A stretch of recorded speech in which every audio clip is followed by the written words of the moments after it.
ध्यान। मैंने यह जांचना शुरू किया कि पहाड़ों, नदी, पुलों पर जाए बिना इन क्षणों को कैसे उपलब्ध कराया जा सकता है। कैसे कोई बिना कहीं जाए, बस अपनी आंखें बंद करके इन स्थानों में जाने की अनुमति दे सकता है। एक बार जब आप स्वाद छक लेते हैं, तो यह कठिन नहीं होता। आप मुझसे पूछ रहे हैं। हालांकि आपका जन्म लगभग प्रबुद्ध के रूप में हुआ था। जब मैं आपके शुरुआती जीवन की कहानियां सुनता हूं, तो मुझे कभी यह आभास नहीं होता कि आप खुद को एक आध्यात्मिक खोजी के रूप में देखते थे।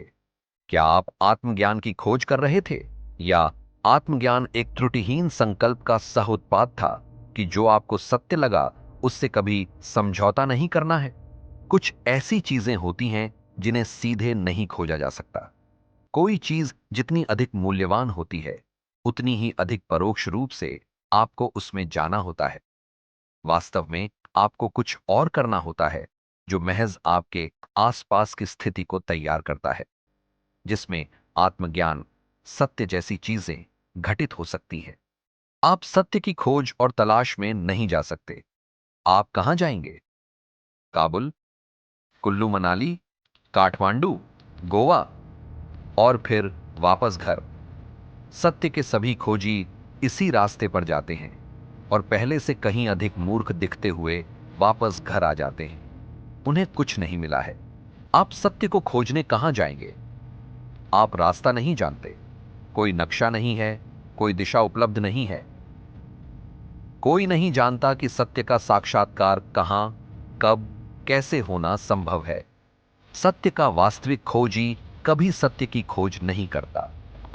इसके विपरीत, वह खुद को उस सब से साफ करने की कोशिश करता है जो असत्य है, अप्रामाणिक है, निष्ठाहीन है। और जब उसका हृदय तैयार हो जाता है, शुद्ध हो जाता है, तो अतिथि आता है। आप अतिथि को नहीं खोज सकते, आप उसके पीछे नहीं जा सकते। वह आपके पास आता है। आपको बस तैयार रहना होगा। आपको एक सही दृष्टिकोण में होना होगा। मैं कभी भी उस अर्थ में आध्यात्मिक नहीं रहा हूं जिस अर्थ में आप इस शब्द को समझते हैं।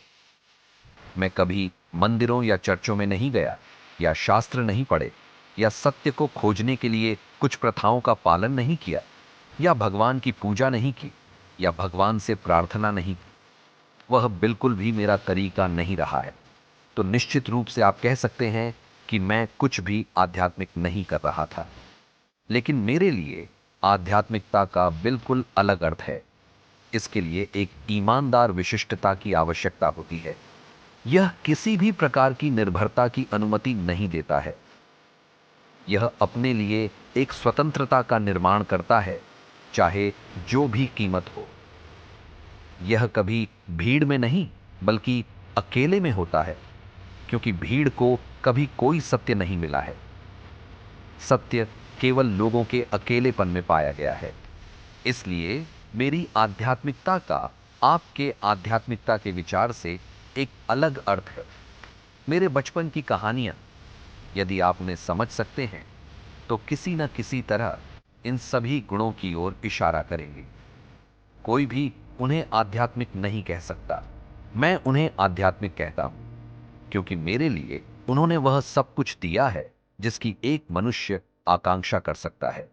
मेरे बचपन की कहानियों को सुनते समय आपको उसमें कुछ गुणवत्ता तलाशने की कोशिश करनी चाहिए।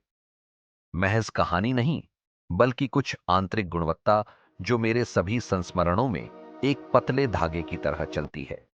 और वह पतला धागा आध्यात्मिक है। आध्यात्मिक मेरे लिए महज खुद को खोजना है। मैंने कभी किसी को अपनी ओर से यह काम करने की अनुमति नहीं दी, क्योंकि कोई भी आपकी ओर से यह काम नहीं कर सकता। यह आपको खुद ही करना होगा, और आप इसे सीधे भी नहीं कर सकते। आपको एक निश्चित माहौल बनाना होगा जिसमें यह घटित होता है। यह एक घटना है। आत्मज्ञान, मुक्ति, जागरण, साक्षात्कार, ये सभी शब्द बिल्कुल एक ही चीज और एक ही घटना की ओर इशारा करते हैं। यह कई लोगों में एक प्रकार का डर पैदा करता है। यदि यह एक घटना है, तो हमसे क्या करने की अपेक्षा की जाती है? जब भी यह घटित होना होगा, यह घटित होगा। ऐसा नहीं है।